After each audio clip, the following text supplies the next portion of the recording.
people with heart disease or maybe high blood pressure, do you think, in your opinion, they should compete in triathlons or maybe take it slower? What is your thoughts, Doctor? I think that's kind of a weighted question. It's hard to tell people to stop exercising because if they stop, they're actually putting themselves at higher risk. So if you want to go do this kind of stuff, you just have to make sure you do it in the correct way. And also listen to your body, doctors Definitely. always say. There is a recent study from the Minneapolis Heart Institute Foundation that looked at deaths related to triathlons in the past 30 years.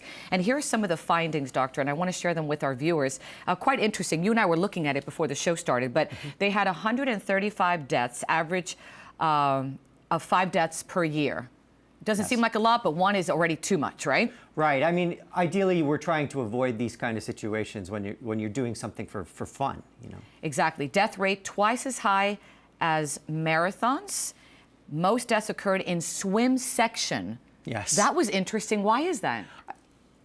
There are a couple thoughts behind that. So I think the main thing that I read when you read the comments to the paper is somebody had written in afterwards and said that maybe, you know, it may not be the swimming part itself, but when you're swimming, you don't necessarily have access to help right away.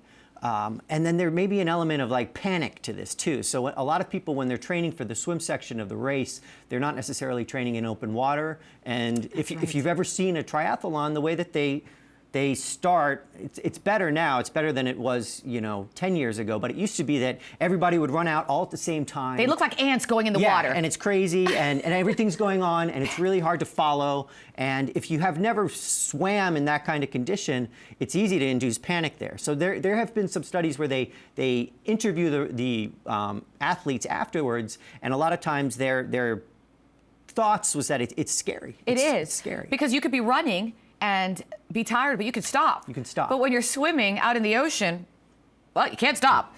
You can't hold on to anything. So no, definitely. you got to be prepared for something like that.